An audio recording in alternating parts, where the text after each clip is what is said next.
Et c'est donc avec grand plaisir que j'accueille en studio Anne Biro. Bienvenue. Bonjour. Une voix bien connue maintenant des auditrices et des auditeurs. J'espère. En tant que passionnée de poésie, le temps du poème. Oui. Chaque trimestre, vous nous donnez ce rendez-vous. Et aujourd'hui, à vos côtés, Brigitte Marion. Bienvenue, Brigitte, derrière ce micro. Alors vous aussi, vous êtes passionnée de poésie. Et aujourd'hui, Anne et Brigitte, vous nous amenez pour une scrutation du monde avec Inger Christensen. Oui, tout à fait. On vous amène au Danemark, où est née cette femme, poète, dans une famille modeste du Jutland.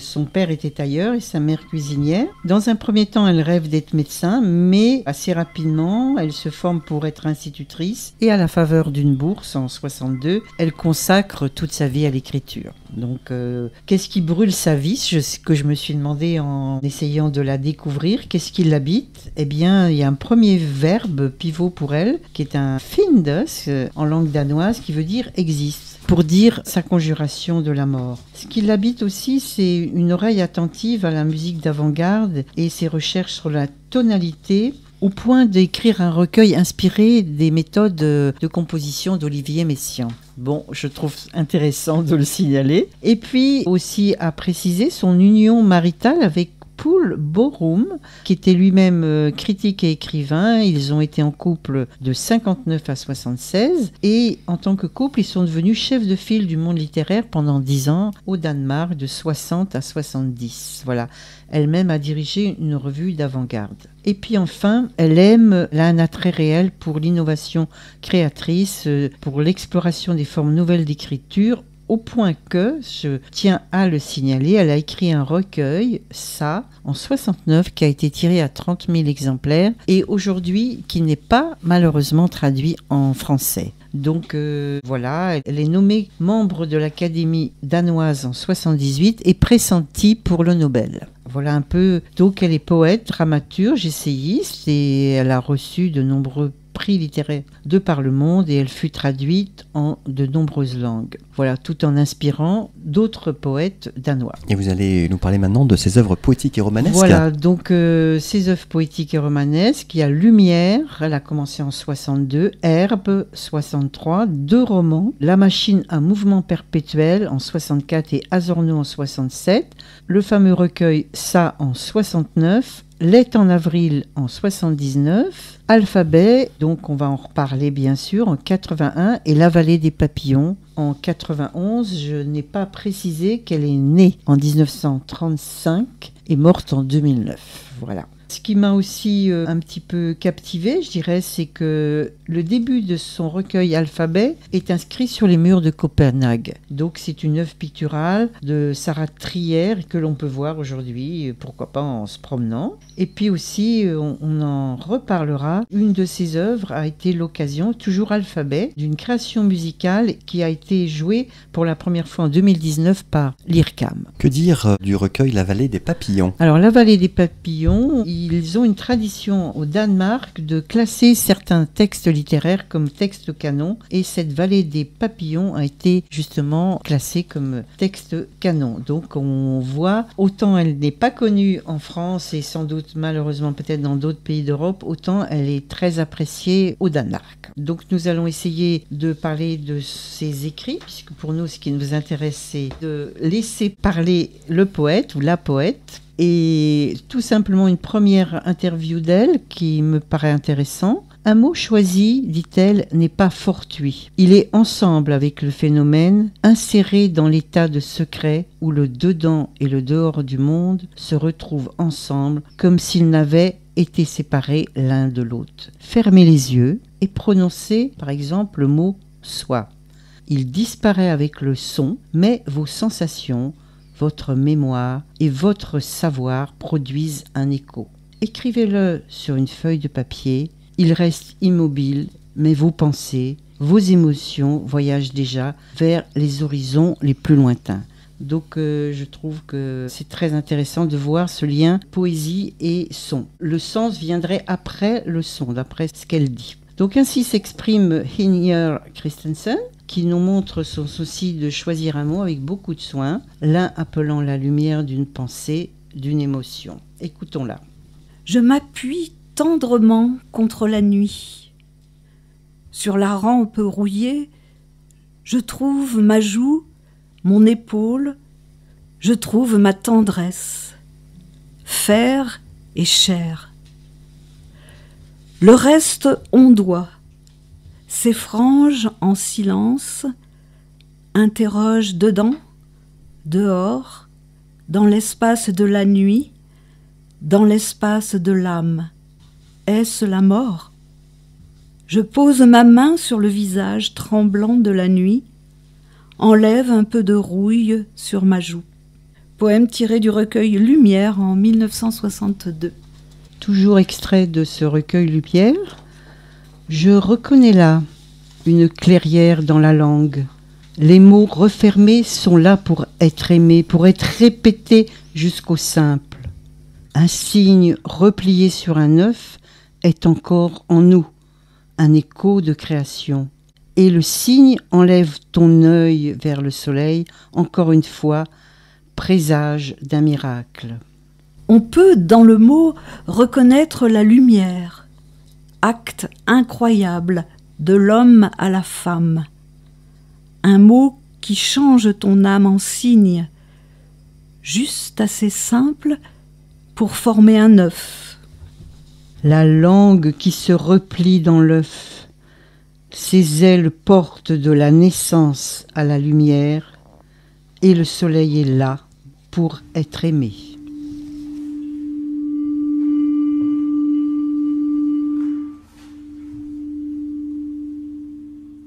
Croître est une chose de même nature. Je pense à un arbre, un oiseau, une image, traversant toute limite. Des ailes écrivent la croissance du rêve. Là où tu es tombé, le sommeil a d'autres gouffres. Il délie les vents du déjà délié. Je pense un chagrin où il est tombé. L'oiseau encore a suspendu un nid aussi grand que le ciel, et mon âme l'habite. Croître est une chose, peut-être la même qu'habiter le rêve. Aucun chagrin n'empêche l'oiseau et l'image.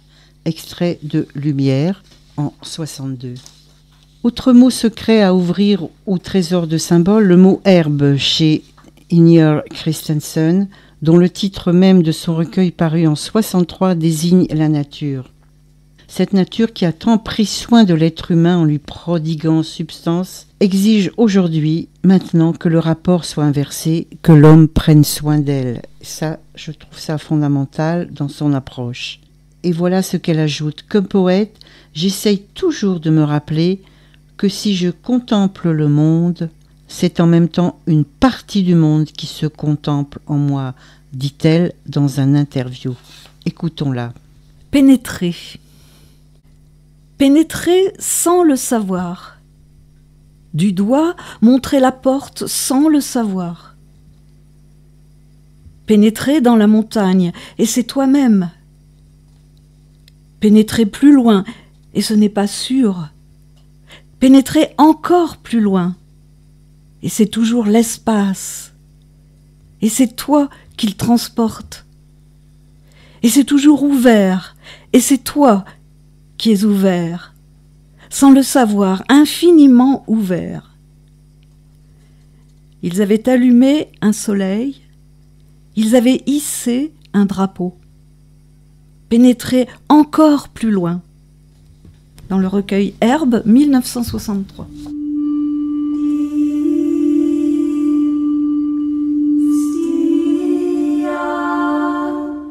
Nous allons passer à son recueil Alphabet. Pour elle, bien sûr, la poésie, c'est un alphabet à écrire. Et ce qu'on dit d'elle, elle écrivait comme on prend soin de l'univers. Sa poésie est consacrée à la scrutation du monde dans ses éléments les plus naturels, où elle oscille entre le sentiment d'émerveillement constant et la conscience exacerbée de la perte et de la disparition de toute chose.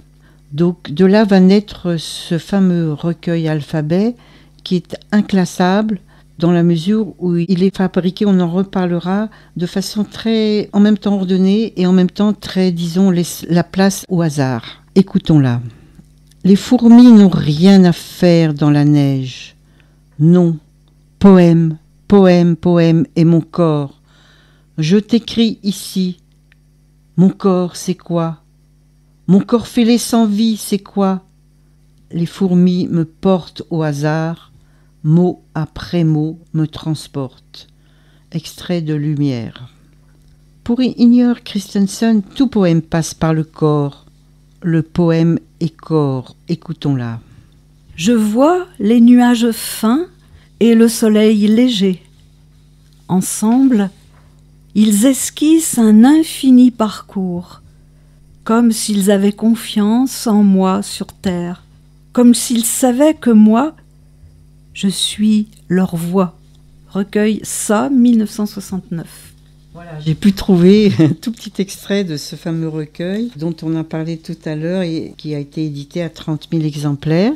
Et on peut que regretter de ne pas pouvoir le lire aujourd'hui. Donc on s'aperçoit que, loin d'une poésie cérébrale, Inger Christensen éprouve une fascination pour la beauté. Et un jour, ce qui l'a vraiment secoue, remue, c'est les abricotiers en fleurs.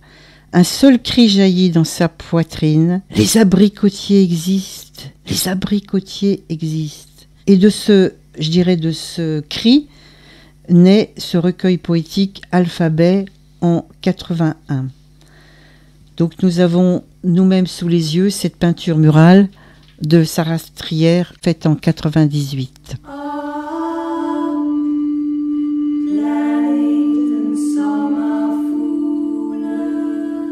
Ce mot existe, elle le reprendra comme leitmotiv tout au long de ce recueil pour dire son étonnement et son émotion devant la simple existence des abricotiers, dire la joie, mais aussi l'angoisse que tout à coup, ils n'existent plus, qu'ils disparaissent.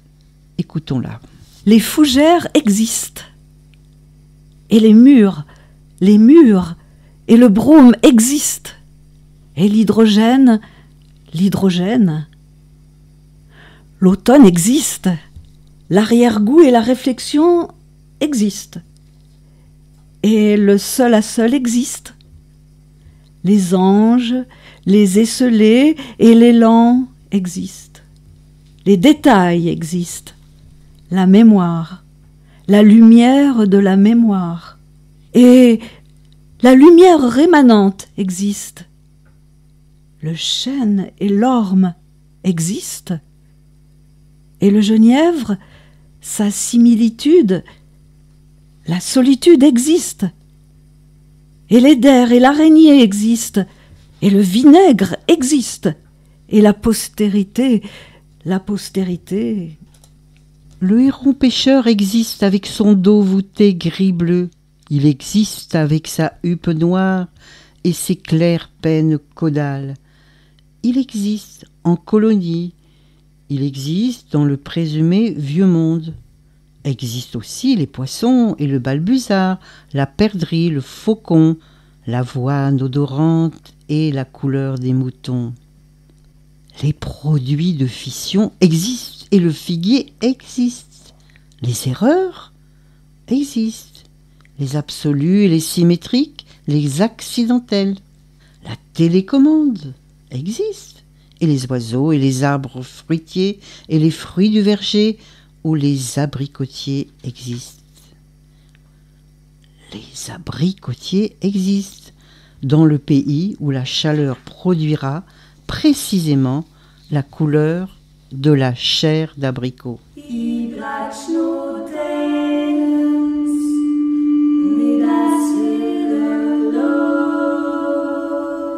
La bombe atomique existe. Hiroshima, Nagasaki. Hiroshima, le 6 août 1945. Nagasaki, le 9 août 1945. 140 000 morts et blessés à Hiroshima. Environ 60 000 morts et blessés à Nagasaki. Chiffres immobiles quelque part, dans un été éloigné ordinaire. Depuis, les blessés sont morts. D'abord beaucoup, la plupart. Puis moins, mais tous à la fin. Les enfants des blessés, morts-nés, mourants, beaucoup. en permanence quelques-uns, enfin les derniers, debout. L'amour existe, ta main qui, blottie dans la mienne, s'oublie-t-elle un petit, et la mort impossible à se souvenir, comment une vie inadmissible, aussi légèrement comme un mouvement chimique, par-dessus crételles et bisets, tout se perd, disparaît, impossible à se souvenir que des troupeaux d'hommes déracinés, des bêtes et des chiens qui existent çà et là, disparaissent. Les alphabets existent, la pluie des alphabets. La pluie qui tombe drue, la grâce, la lumière. Les formes et entre-espaces des étoiles, des pierres. Le courant des fleuves et les mouvements de l'âme. Les traces des animaux, leurs rues et leurs routes. La construction des nids, consolation des hommes. Lumière du jour dans l'air, les signes de la buse. Crie comme le vent qui écrit avec l'écriture calme des nuages, ou vite sur le ciel en touches disparates comme les hirondelles. J'écris comme écrivent l'hiver et la neige, la glace et le froid, comme écrivent l'obscurité et la mort. J'écris comme écrit le cœur qui bat, le silence du squelette et des ongles, le silence des dents, des cheveux et celui du crâne. J'écris comme écrit le cœur qui bat, le chuchotement des mains, des pieds, des lèvres, de la peau et celui du sexe. J'écris comme écrit le cœur qui bat, les sons des poumons, des muscles, du visage, du cerveau et celui des nerfs. J'écris comme écrit le cœur qui bat, le cri du sang et des cellules, des visions et des larmes, et celui de la langue. Alphabet 1981.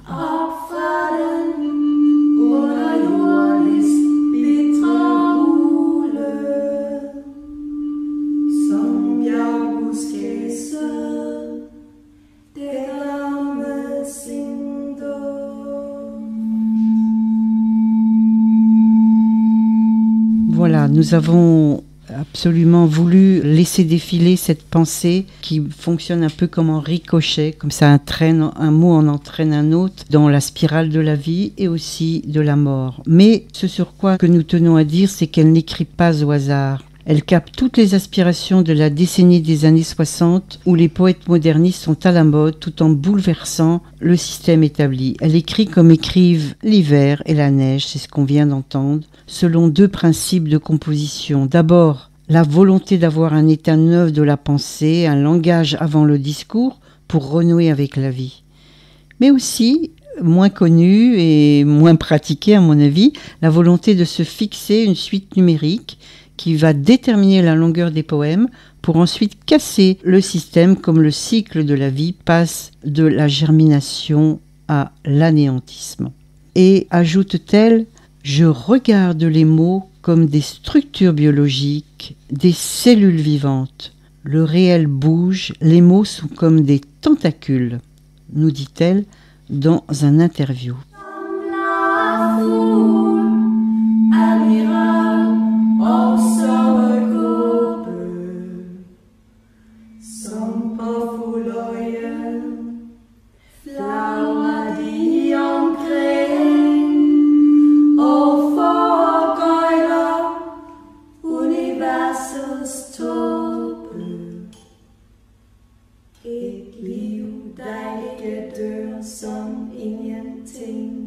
Donc ce poème que nous venons d'entendre, il a donné lieu à une composition musicale qui s'appelle Alphabet par un compositeur Miquel Urquiza, qui est un jeune homme espagnol. Et cette composition, c'est pour soprano, trompette, clarinette et percussion. Elle a été créée pour la première fois par l'IRCAM en Allemagne le 12 mai 2019.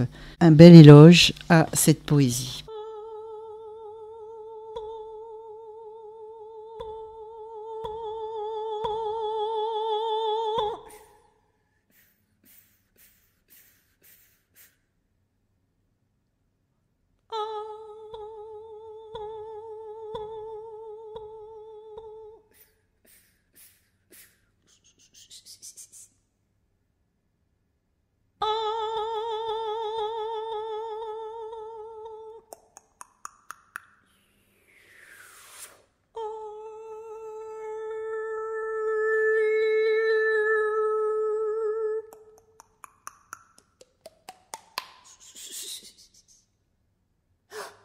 Donc nous terminons par son dernier recueil, La Vallée des Papillons, qui est née en 91 après la mort de son père.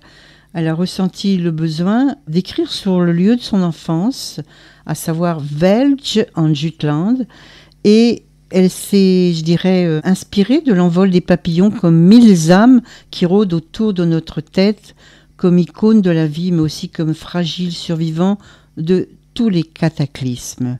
De la chenille à la chrysalide, puis au papillon, quel merveilleux viatique que le papillon pour dire le cycle de la vie, une vie de métamorphose accomplie, un chef-d'œuvre de poésie. Écoutons-la.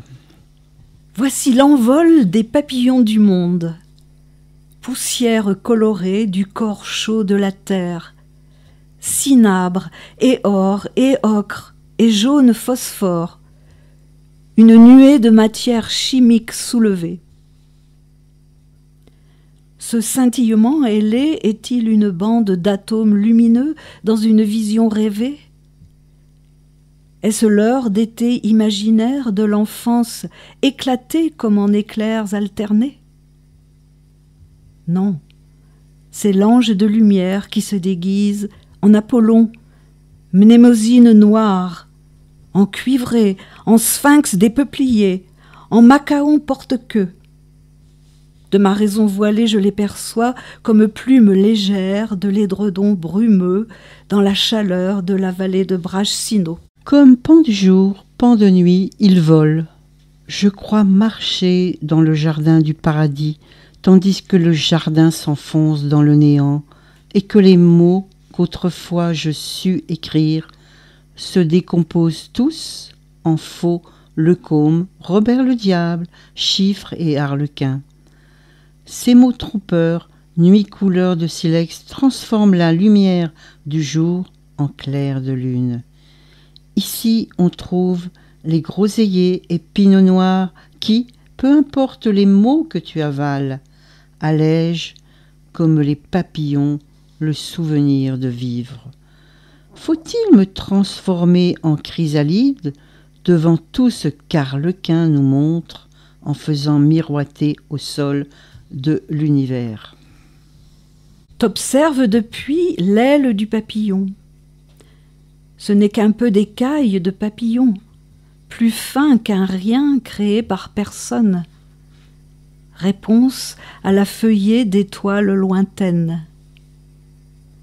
Tourbillon de lumière dans le vent d'été, comme lueur de nacre, de glace et de feu, comme tout ce qui vit dans sa disparition, demeure soi-même et ne s'égare jamais. Comme en ce qui, en grand cuivré, grand mars ou azuré, transforme l'arc-en-ciel en papillon terrestre dans l'onirique sphère visionnaire de la terre.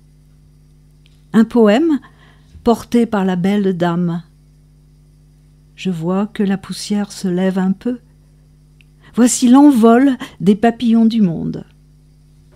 Voilà, donc au cours de ce poème, nous avons entendu énormément de papillons cités. Bien sûr, certains, nous les connaissons. Peut-être le plus connu pour moi, c'est le macaon porte-queue, le cuivré. Puis après, beaucoup d'autres, nous ne les connaissons pas. Autant Inger Christensen écrit au travers de la sensation éprouvée, autant elle est celle qui, pour écrire, ressent le besoin d'organiser, d'architecturer sa pensée selon un mode ordonné. Une façon pour elle, très originale, de combiner le hasard et la nécessité. Tous ces poèmes sont écrits comme la vie se présente selon un mode ascendant qui va crescendo, puis un mode descendant pour un face-à-face avec la mort. Mais dans cette dualité, que nous offre-t-elle ? Tel le papillon, elle empoigne ses couleurs, ses parfums, ses métamorphoses pour dire notre condition d'être humain. C'est très certainement l'allégresse d'une vie transformée par l'art, un fil d'Ariane qu'elle nous tend à travers son écriture. Un grand merci à vous deux, Anne Biorot et Brigitte Marion, pour cette découverte ou redécouverte, Oui. qui sait pour certaines et certains, Oui, aux accents du Danemark avec Inger Christensen. oui. Peut-être nous retrouverons-nous avant la fin de l'année pour un prochain temps du poème, qui sait? En décembre. Eh bien, pour terminer l'année en beauté, en poésie, merci à vous. Bonne continuation en poésie. Oui, merci. Au Merci revoir. beaucoup. Merci Au revoir.